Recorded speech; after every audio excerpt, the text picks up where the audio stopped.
Good evening, welcome. I'm John. I'm a bookseller at Literati Bookstore in downtown Ann Arbor, Michigan. We're so pleased to welcome Jessica Barksdale Inclán in support of What the Moon Did in conversation this evening with Darien Hsu Gee.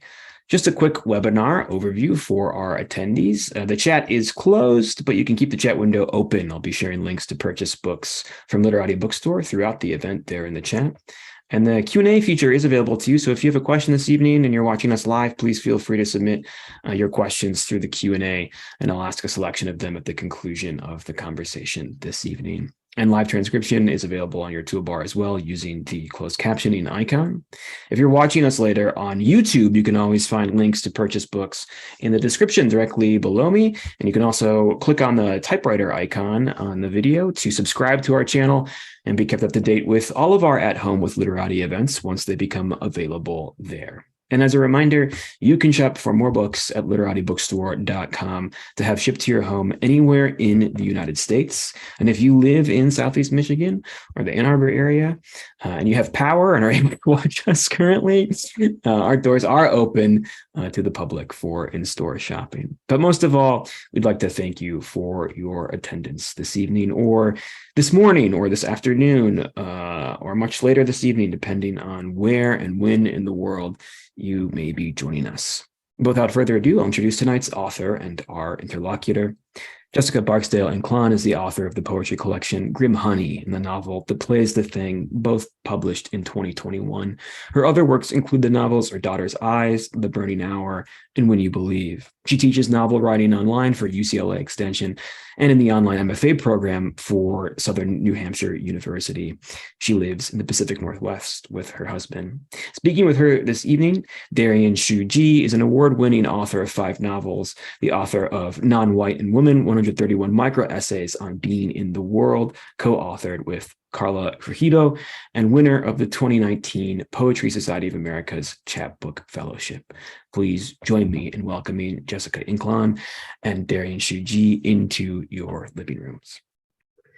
Thank you, John, so much for having us. It's been great working with you and getting this reading going. And thank you, Darien, for agreeing to be here. And I just want to tell everyone that Darien and I started writing together around the same time, started working on our novels. Darien gave me some of my most important advice that I still follow today. And she's just a natural person, I think, to be with me on this journey in this reading as we talk about this novel that came from another story that Darien read and helped me excavate this part of the story to tell. So, Darien, do you want to add anything before I start reading? No, I mean, I think that's great. I think one thing that you and I were talking about before we went live is just how wonderful it is when you have sort of, these literary friends, these people that have been with you from the beginning, before the beginning, because people tend to mark the beginning as when you first get published. But, it's exciting. It's exciting to see sort of how a career grows, how your career has grown over the past couple of decades. I think we're like pushing 3 decades of both friendship and writing. And so it's really exciting to see sort of the evolution of your work, of what's happening in the world. And I think it's just exciting to see all of the great things that you're working on right now. So really happy to be here. Wow. And the same back to you. So this is What the Moon Did, sort of maybe the title's backwards. And I'm going to read 3 sections. This novel's told in multiple points of view from multiple timelines. And the first timeline is in 2018 and it goes through 2021. But this first scene is in 2018. And there's a family. Mary Jo is the mother. The daughter is Jenny. And Jenny is really sort of the daughter who, as in many families, has remained the one to be with her mother, to care for her mother. And this is a scene that sort of starts the novel. This is part of the opening scene, and brings some of the topics sort of up so we can move them back in time and start examining them. So I'll start with this short piece. One day in February, Jenny found herself on her stomach on her mother's kitchen floor, one arm deep into the back of a cupboard as she searched for the missing pie plates. Meanwhile, Mary Jo paced the kitchen in a wobbly gait, opening drawers and not closing them. Cutlery and serving spoons rattle. She talked incessantly, but Jenny tuned her out as she searched the backs of the lower shelves. On the television, Fox News blared, the station on every waking moment, except when Rush Limbaugh squawked through the radio. Me Too was the topic on the news, more allegations against more men. Jenny tried to tune that out as well, but she was trapped by the constant noise, dust, and the ridiculously high temperature her mother kept her condo at. Sweat slicked under her sweater. Aside from Mary Jo's holiday command performances, it was clear she had stopped using her kitchen except for the sink, microwave, and fridge. Most of the glass bowls and cake tins dated back to a time well before Jenny. Mom, can you turn that thing off? Jenny called up from the floor. Too much bad news. Her mother was silent, but her scurrying had stopped. Mom, do we have to listen to this all day long? Mary Jo was still, the newscaster hurling accusations at the women who had come forward, actors and models and businesswomen. It's all a sad grasp for publicity, the newscaster was saying. They are trying to wreck reputations. Finally, Jenny's fingers touched it. Glass, slightly curved, a pie plate, shoved into the back as if her mother had hidden it there on purpose. Then her fingers grazed the recipe box. Mary Jo didn't want to make pies, so she lied and hid things. When had she become so secretive? It happened to me, her mother said, her voice thin and light. What happened to you? Jenny pulled the plate and box out of the cupboard and sat up on the floor, wiping her forehead with the back of one hand. That, she said, pointing to the television. The image had changed to a sea of pink hats, women holding up signs. The screen flicked to different images of the marches after the last presidential election. Then there he was, that man, smiling out to the world, chin jutted. Yes, that had happened to her mother, though of course Mary Jo had voted for him. I know, Jenny said, we have a horrible president, but the good news is that I found your pie plate. No. Mary Jo looked down at Jenny, her eyes wide. Me too. Me too. So that's the sort of opener that leads into the past, I guess. You know, I find it so interesting, Jessica, where I think authors, including myself, and certainly you know, sort of decide where to start a book. And so, you know, without giving too much away, you know, at this stage, this is happening in the first few pages of the book. You kind of go right into it. Was there a reason for why you were just gonna let the reader know right off the bat, this is something that is going to be coming up, what to expect? You know, isn't that interesting? Like where to start a book? I think back to all my novels and I wonder, did I always, I know with my first novel, I was given an exercise in a class and I was told to do something and I did it because it was homework. And then I kept writing from that scene and it just stayed. But then I ended up writing a short story and filling it up, but I kept the order of the story intact. And a number of novels I've moved things around. This one did start from this scene. It was later moved, but then moved back.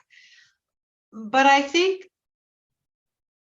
I wanted to show what kind of anchors this novel is the mother-daughter relationship.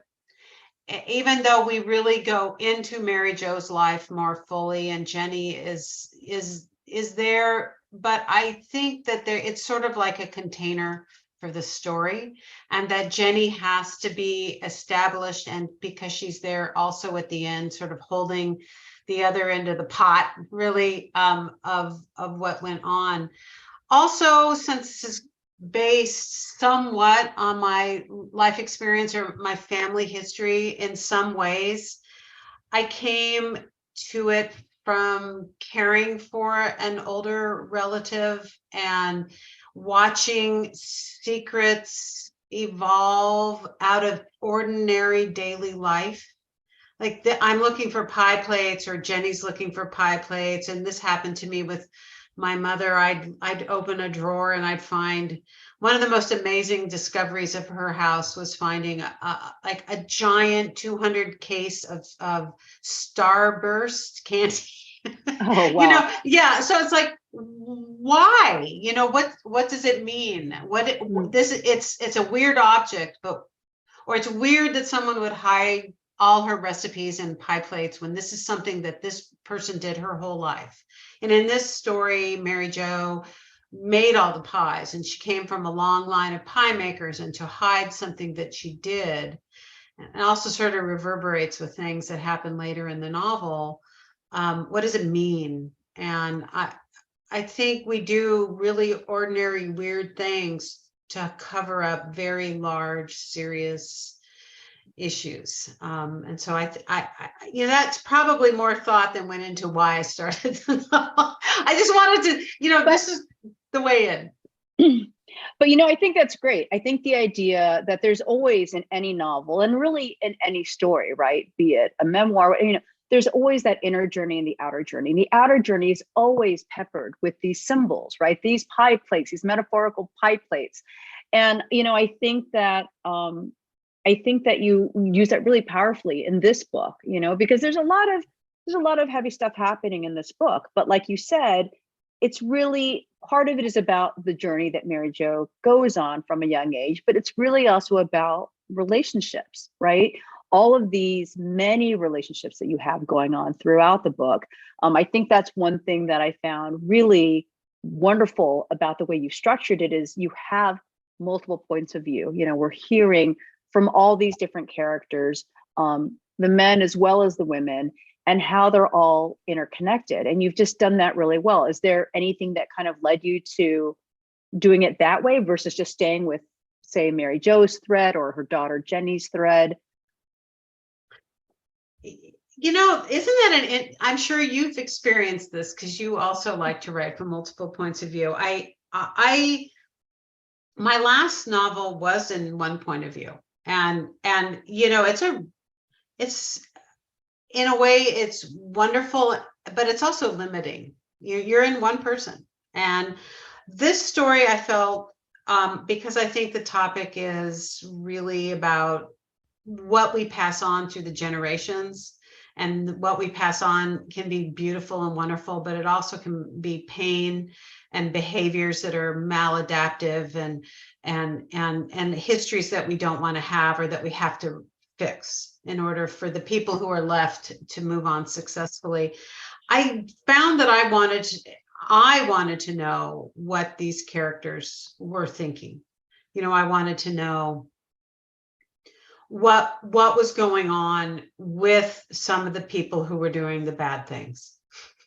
And the only way to really know that is to go into those characters, right? To just drop in and see why they do the bad things.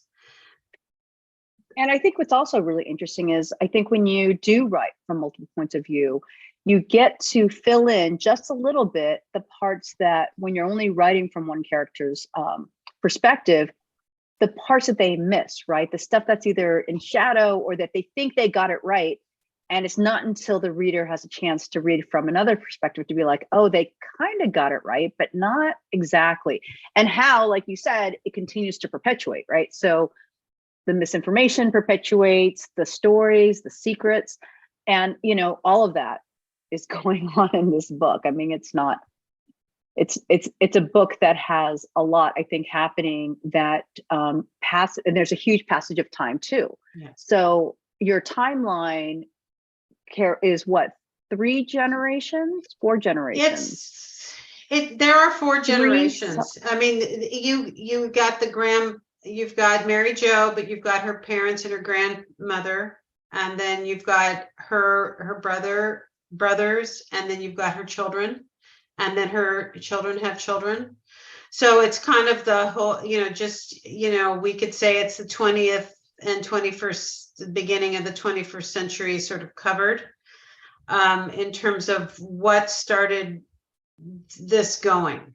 And as a lot of it, I mentioned that I'd gotten some of this information from another manuscript that I have written. I had some of the places already created in my mind.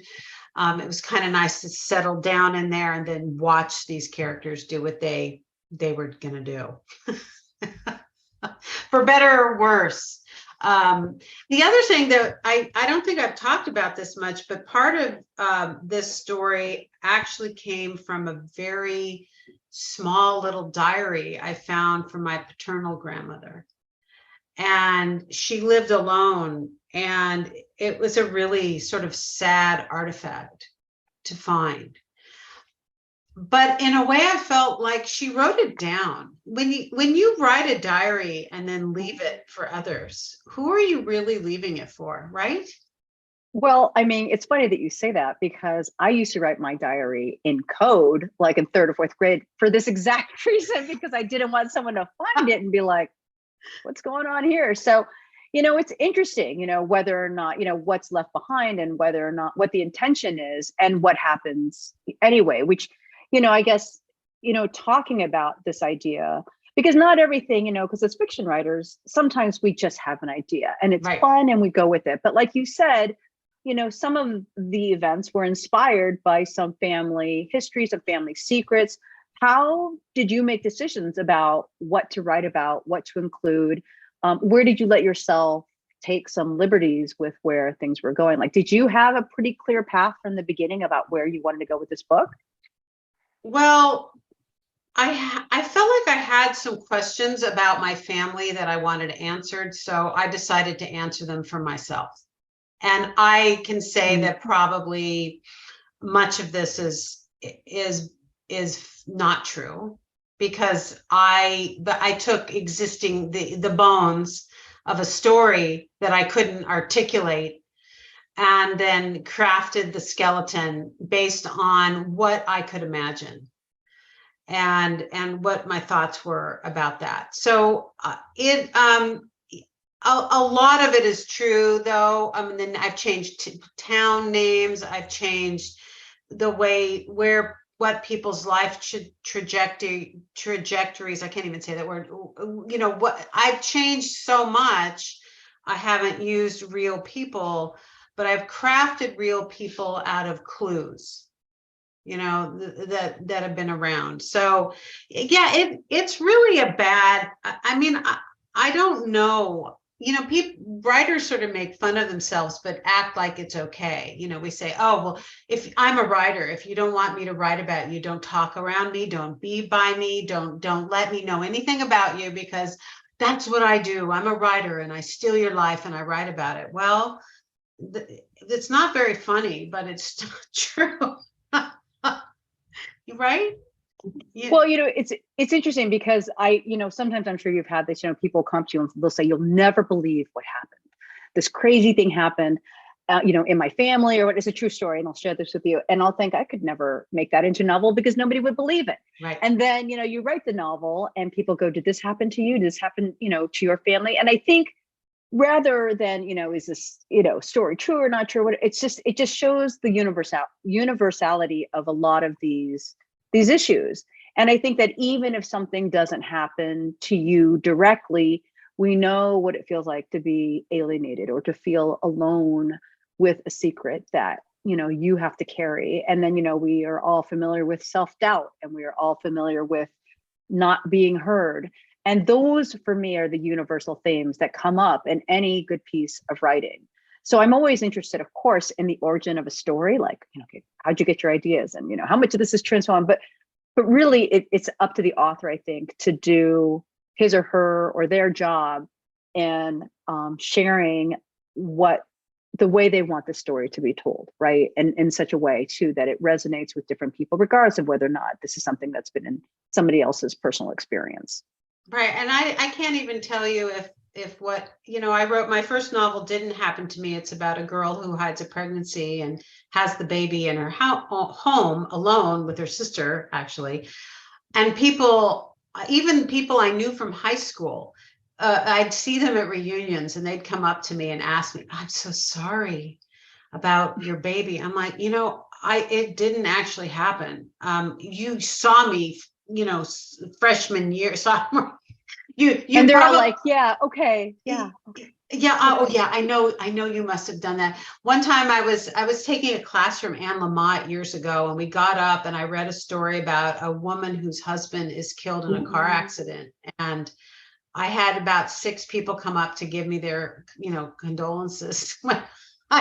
I'm like, wow, you can't really do anything sort of right? You write about what's false, but if you write about that real, people think it's real. If you write about something real, sometimes they don't even believe you, So I know. And you know what, for me, I think at this point, and it could be, our age and everything, and having done this for as long as we have, I really feel like for me, I care less about whether or not specific details or right or properly understood. All that really interests me is what's the response, right? Yeah. What's the response for the reader? What's my own response as the writer, getting the story down? I know that I've been moved by things that I know are completely fictional, and less moved by things that I know that are true. So it really, I think, boils down to how the writer tells the story. I use you all the time in my know? classes. I say, as Darien Hsu Gee says, it's got to work. Well, you know what? That's like my bottom line. People are like, can I do this? Can I do that? I'm like, it's just got to work. It's just which is work. Like the most unsatisfying thing. But I feel like it's also permission, because for so long, there was a way to write a novel. It had to have these many parts, these many words. This was what the narrative arc looked like. And what we're seeing, and like what you've done with your novel, is, to have just this really, I think, you've got a very active cast of characters, and we get to know all of them, and we're moving through time, and it just works. And that's what it is. But, I think when you and I were first getting published, I could see, I think even Jodi Picoult wasn't even doing that sort of thing at that time. Readers didn't know how to engage with that. And now readers are up for anything, now it just has to work. And now if it works, it could have a cartoon, it could have an interactive link that you had to go to, it could have blank pages, really everything. I think the internet and social media has really changed the way everyone is reading and what they expect. And, we have mixed forms, we have hybrids, we, thank God we just have books still. I know what's coming next. I don't know what's coming next. I mean, I mourn the loss of packed libraries and packed bookstores. Not to get us off topic, but I feel like that's where I spent my childhood. That's how I became a writer. People ask me all the time, were you an English major? Did you have an MFA? I mean, I got my MFA at 50, as you know, because you were like, what do you think about doing this? And I was like, oh, all right, I'm already published, but why not? And it was, one of the best decisions of my life, because we're always learning. But I learned how to be a writer by reading, and I learned to read, or I spent a lot of time reading books in libraries and bookstores. Right. That was my space. Yeah. Well, and having a virus around has not helped anybody in terms of going to the library or the bookstore. So fingers crossed. Well, I think I should probably jump into my next piece. And we are now back in time. We've gone into the summer of 1950. Something really horrible has happened to Mary Jo. I'm not going to read that about that incident specifically, but what has happened is her parents have found out that what has happened to her, and they've gone to confront the person. And Mary Jo is waiting at home with her at this time her only brother. And why I wanted to pick this is because there is still a part of Mary Jo that is very vulnerable and naive, and who is really loved her childhood until this moment. until what happened to her. And so I thought that this is a sort of the pivotal scene before everything changes. I mean, something bad has happened, but now the outcome for her is about to come home to roost. So I'm going to just read while she's waiting with Bobby for their parents. Mary Jo used to love her family home, the large 3-story house outside the center of town on a tree-lined street, the sycamores so tall their top branches touched, creating a barrow. On hot summer days, the coolest spot was in the middle of the road, wind pushing down the packed gravel, rising up through the branches and emerald leaves, whirling from tree to tree to tree. Across from her house, through a gate and down a grassy path, were a park, a creek, and then the pond it fed into, home to wood ducks and white herons and beavers. Sometimes in the summer, her father carried his canoe down to the creek and sat Mary Jo and Bobby down, one in front of him, one behind, and they would paddle as far as they could before the creek petered out. Her mother always packed them a basket of sandwiches, sliced apples, and a thermos of coffee, their father carefully pouring out cups they sipped as they were buoyed by the slight movement of the water. Cat tails swayed, water bugs scuttled, and they ate to the sound of air and water. Her mother had the decorator's touch, or so she told anyone who offered her a compliment about the curtains, rugs, or wallpaper, and each room on the main floor was full of gleaming wood furniture, some with richly upholstered cushions and covers. Most of the time, Mary Jo and Bobby weren't allowed in the living room, which seemed ridiculous to Mary Jo because it was her parents' friends who spilled glasses of scotch on the sideboard or ground cigarettes into the thick wood pile of the big carpets. That's not the point, her mother snapped once when Mary Jo managed to say just that. She and Bobby had learned to treat parts of their own house like a museum, something to visit quickly before heading to the kitchen for a snack. Snacks? Well, her mother had those in spades. Great glass jars of cookies, pans of brownies, pie plates full of fruit pies and lemon tarts. In the fridge, pickled peaches and pears, cucumber dills, fresh tomatoes sprinkled with sugar. When Grandma Gert came to stay, the oven never stopped producing sweet treats and savory roasts, the whole house full of the sizzling aroma of fat and salt and heat. Summer was Mary Jo's favorite time. School was out, the air heated up, the world turned all the greens and bright blues and whites. In the morning, she would complete whatever tasks her mother had for her and then go outside with a book, climb the cherry tree, and read for hours and hours.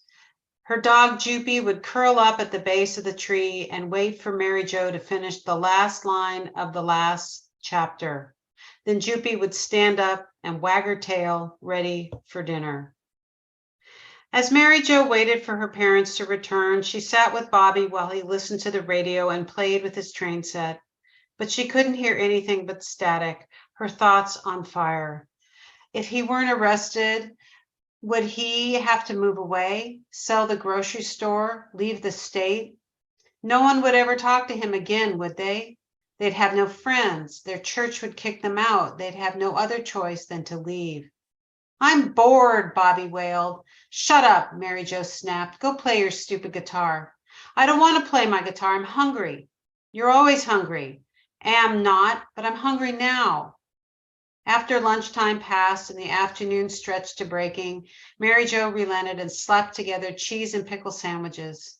She and Bobby sat together at the kitchen table, Bobby babbling on about the large pileated woodpeckers and guitar picks. She pressed a hand against her mouth and pushed her sandwich to the middle of the table, blinking hard. Well, I feel like I'm hungry too, because you do such an amazing job, especially in this passage, but throughout the book with your detail, your detail about food, which I think is great because it also anchors us to a very specific time, in the book. And so you use that to, I think, drop little hints to the reader that sort of reinforces, what was happening then, which was in the 1950s, right? Early 1950s, I think. But that last line, always gets me. She pressed a hand against her mouth and pushed her sandwich to the middle of the table, blinking hard. That's just such a poignant and sad and difficult moment, it's just, yeah, it's really powerful. Well, thank you. And, I was thinking my editor mentioned that he liked this chapter because it also slowed things down from what had just happened in the other chapters, where it's very, very intense and horrible. And we have a moment to sort of breathe into the setting or breathe into, the future, really, like what's going to happen next. And also, you're right, it is the food. The food, I have my grandmother's recipes. I have them all. And I'm telling you, it's not a good thing. I mean, and everyone always said, oh, she was such a great cook, but the stuff that middle America, involved a lot of pimentos. After the war, there was a lot of cream of mushroom and cream. What was the other one? There's cream of tomato soups that were poured into casseroles, and then of course a lot of drinking.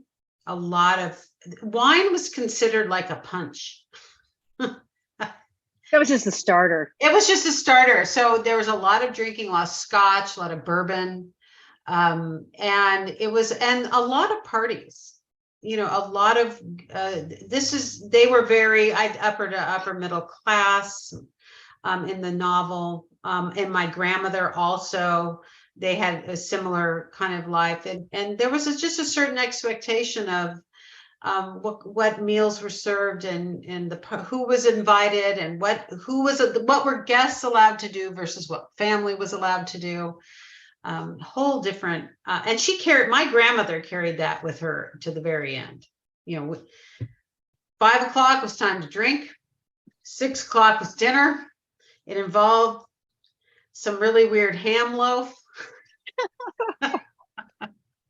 But it was delicious with all that pimento. At the time, I think, again, the world has changed so much. I think food in our country, and I use food throughout this, food has really changed the way we eat. And hopefully that's symbolic of how we think and how we attack a problem. We had some very strange, probably not that healthy ways in a lot of ways. Well, I'm still, because I did spend a lot of years in Texas, I still love turkey tetrazzini, which you make with cream of mushroom. And a lot of those foods, I am like, I still have a bit of an appetite for some of that. And I think, again, that's one of the really interesting things about the book is how, again, you get us into a specific place and into a specific time. I know that you also have a point of view that you're going to be reading and sharing with us today that is from one of your male characters. Do you want to talk about that? And sure. What do you think? We're getting to a point where people are always questioning what we can write about, but I feel pretty okay and able to write about a man. Well, I mean, J.K. Rowling did it, and she did it really well. It just has to work, Jessica. That's just the bottom line. It just has to work. It just has to work. It just has to work. I'm reading Rebecca Mackay's book, the one about the AIDS crisis. I just started reading it today, and she's right down there in 1985 with her gay male characters, just in there, in that point of view. And I appreciate her story so much. I tackled everybody. Frankly, I'm in the men. I'm doing the men. Well, I do think that really what it comes down to is, did you do it, quote unquote, right? I think the thing is that we don't want to see on the page, in any case, anyways, we don't want to see stock characters. We don't want to see characters that are caricatures, of real people. We want it to be grounded in something that's really real and authentic. And I think that, when a writer is able to write from that place and, it's part of the story and part of their experience, I think there's room for that. I think certainly right now in the culture, there's a lot that we can be really, I think, aware of and really thoughtful about. And we can make a lot of different decisions than, say, maybe we would have made a few years ago. But, essentially, I think good storytelling comes from understanding how a story and how characters are put together. And so I do appreciate in this book how you've portrayed your male characters, because you have a lot of them. And some are bad and some aren't. And that's the whole point. I mean, and some of us are all just human, and we have our good moments and our bad moments. I mean, we just make bad choices, and some of us are bad people, but I think really playing with that is sort of the writer's job. And then the reader gets to decide. And if it doesn't work for the reader can also, share how they feel about that as well. I mean, I do feel like it's a much bigger conversation now, how people are interacting with a piece of work, and certainly a piece of fiction. Right. It's really interesting. I think about it all the time now. Yeah, me too. Who am I, and how can I give this character the correct life that this character needs in this story? Yeah, I think that's a good perspective. So this part that I'm is going to read from is from 2018. So the story still has 3 years to go. And this is from the perspective of Tommy, who is the second brother. He goes by Tom later in the book. He's dropped the diminutive, and he has found out that his parentage is different than he thought, and unfortunately his parents have died, and he is at a loss as to what to do. The only person who can tell him what happened is Mary Jo. So he's talking with Jenny. Jenny's come back into the story, and they're talking about bringing, how he can come out and maybe help her with Mary Jo and ask some questions. If you want to come visit his niece, Jenny said, do it now. Soon. Our trip to Copenhagen in June was an eye-opener. What do you mean? Tom asked. He sat in his new living room in the Santa Fe house. Alice had decorated in earth tone shades ranging from sand to rust, with periodic pops, as she liked to say, of turquoise, teal, and gold. Once done with the interior, Alice had turned to the scrubby backyard. Outside right now, she and their new gardener were wrangling a yucca. Wind blew Alice's graying hair free from her ponytail, her hair a sparkly nimbus around her head.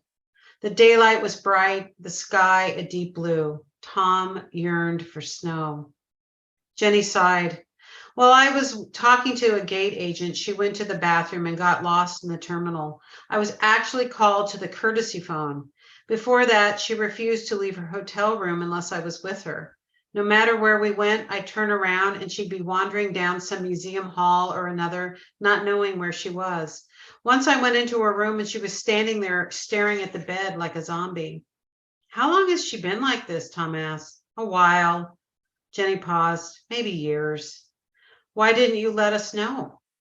His niece laughed, soft, remorseful. I didn't notice, or pretended not to. Classic case of denial. It took a couple of the people on the tour to point it out to me. Daughter of the year, right? Don't beat yourself up. Hard not to, Jenny said. Who else can I blame? But we have an appointment with a neurologist in 2 weeks. I'm pretty sure this isn't old age. At least that's what my husband keeps telling me. Tom half wanted to hang up. He'd waited too long. Now that Mary Jo was losing her mind, she might not remember what had happened 68 years ago. Or would she? Didn't folks with dementia lose the present first? Last in, first out? The test Tom and Harry had taken was clear. No question, they were half siblings. They shared what, 20-something% DNA?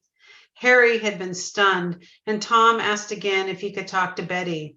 But the week before the results came in, Betty had a series of mini strokes and was still in the hospital.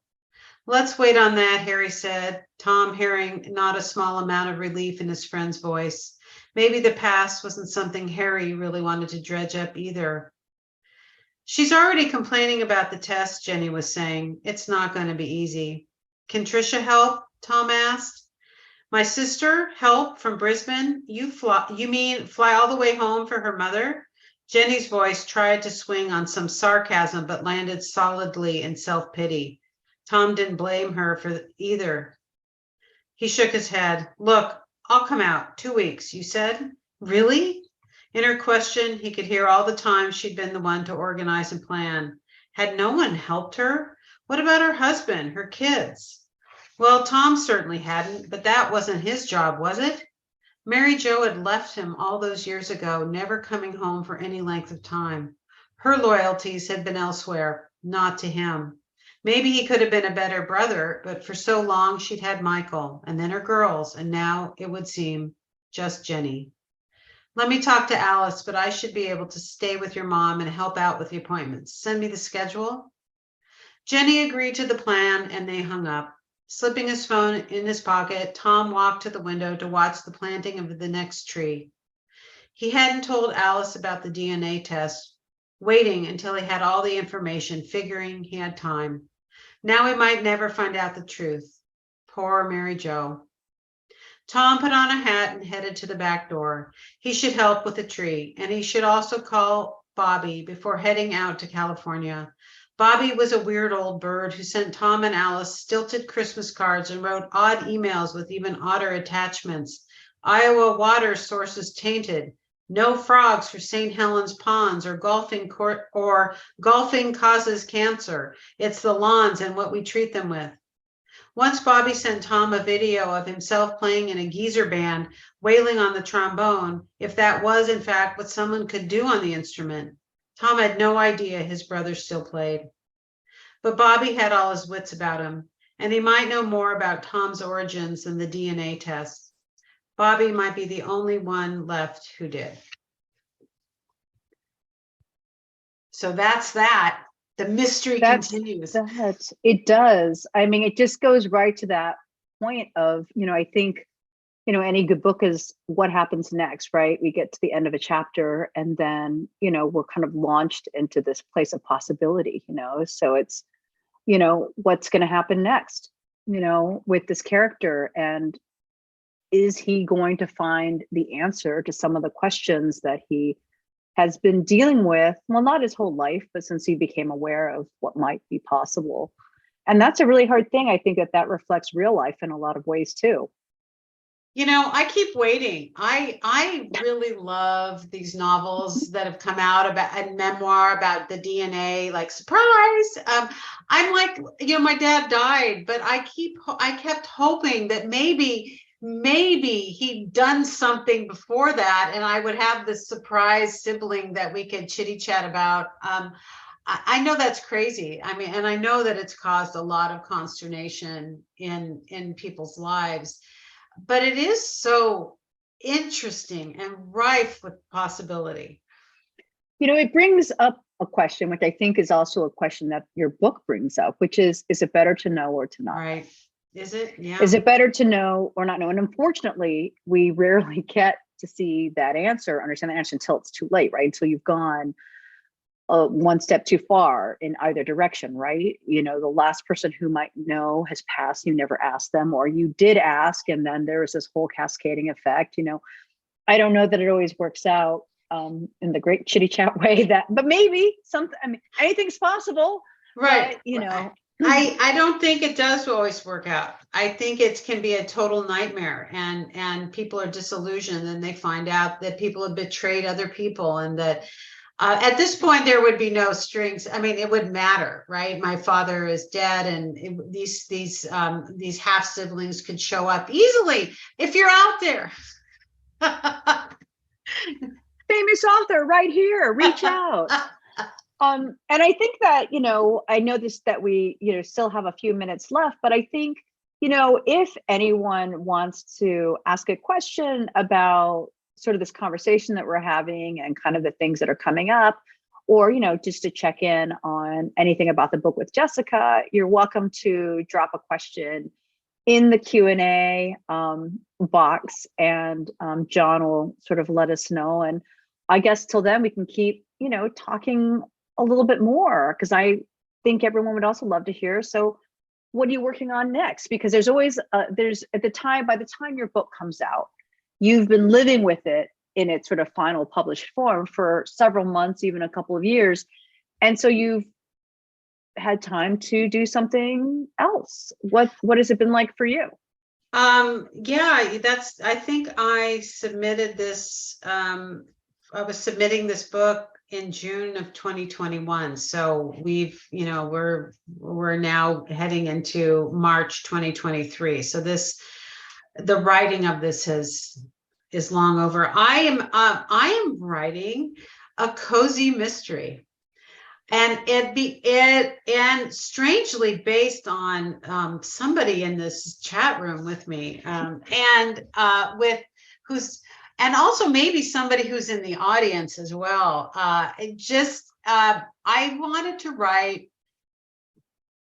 one thing that has not been addressed enough for me in this time of focusing and breaking down the isms is about age. And also what has bothered me about getting older is that not enough has been done for women, post-menopausal women, that it's all a mystery what happens to us, how we, men get all their special drugs and women do not. And I decided I wanted to write a cozy mystery about 3 women friends who've known each other for decades, who go out and end up finding themselves in a mess of trouble and get themselves out of it. Okay. I just cannot even imagine who that could be about, or what kind of trouble they could be getting into. Tell us what kind of trouble they get into. They find a body in the first chapter, okay, and they're on one of their weekly walks. They're trying to keep their bones strong because we have to do that, and they come across a body. And the book actually, I listen to a lot of cozy mysteries in my car.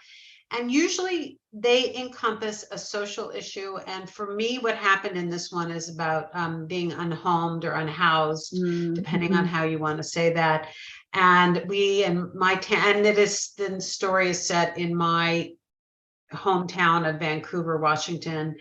And we have a problem. We have people who are out in the cold right now. We've been down in 19 degrees last week, and people are out, and I decided to take that on in this book. But also what really is of most interest to me is the relationship these women have, support, and it's just been a gas. I'm loving it. I absolutely love it.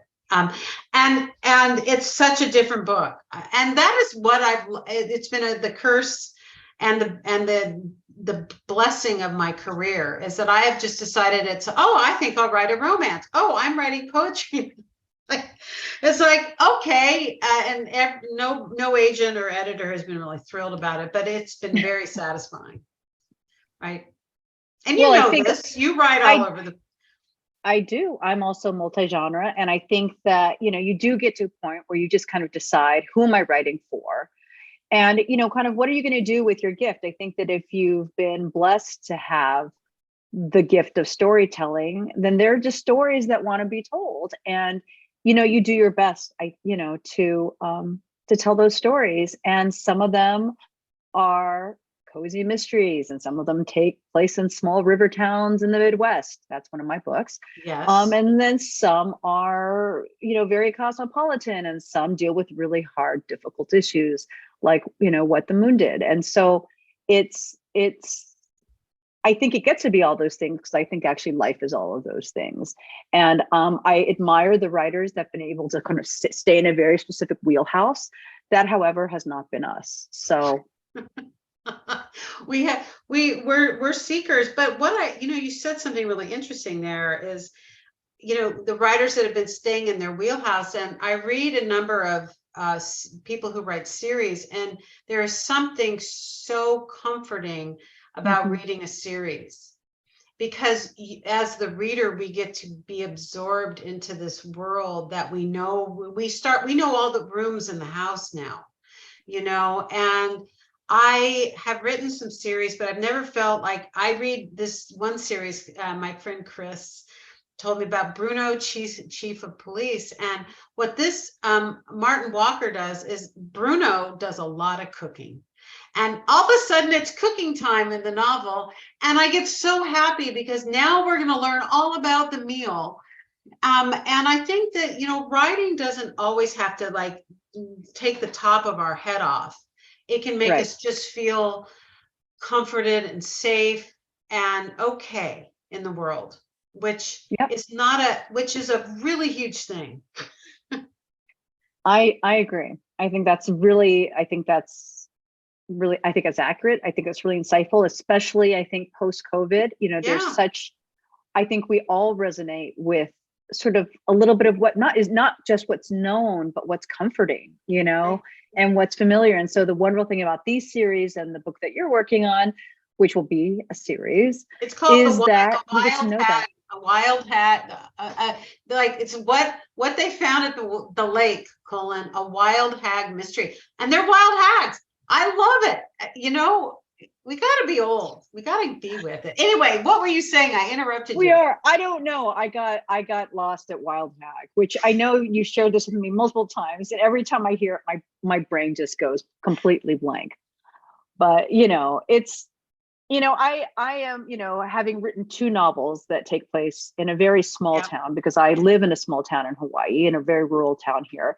And a lot takes place in a tea shop. You know what? There is just something to be said about finding safe spaces. And I am somebody who loves tea shops. And so I decided I was going to write a novel that included one. And I was very happy to do it. And I do feel like as writers, I feel like I write for 2 people, right? I write for the reader, but I really also write for myself. Yes. I really want to write something that I'm going to enjoy reading, or at least writing. It's all part of the same process. If you don't like it, no one else will. It's right. There are writers, I think we both know, who write things that they don't really love, but readers do, or vice versa. There's always that reader, and someone will say, "What's your favorite book?" And the author will say, "It's so and so," and everyone in the audience is kind of like, "What was an interesting choice?" That? Yeah, I remember that book. I'm not so sure, but I mean, that's the great thing, and I think that whenever you do create something, and especially when it goes out into the world, when it's published and it goes out in the world, then it does kind of find its own people. It does find its own tribe. And sometimes it's the same tribe you would have, and sometimes it's different. And I think that's kind of the fun part of all of this. Well, what's really fun is being able to talk with you in front of other people and expose our literary friendship. And looks like we're about done. So thank you, those of you who tuned in. Absolutely. Yeah, thanks for joining us. Oops, still muted. Thank you both for joining us on At Home with Literati. It was truly a pleasure to get to hear you speak, and happy to be the place that broadcasts your friendship to the world. And you can purchase copies of books. There's a link in the chat to purchase books.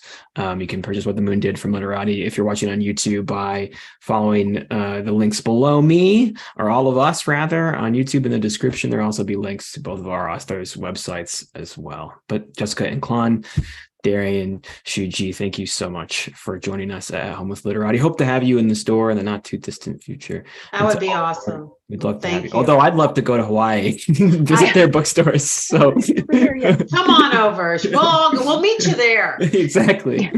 And to all of our viewers, thank you so much for joining us this evening. We look forward to seeing you at the next event. Have a great night all. Take care. Thank you. Thanks.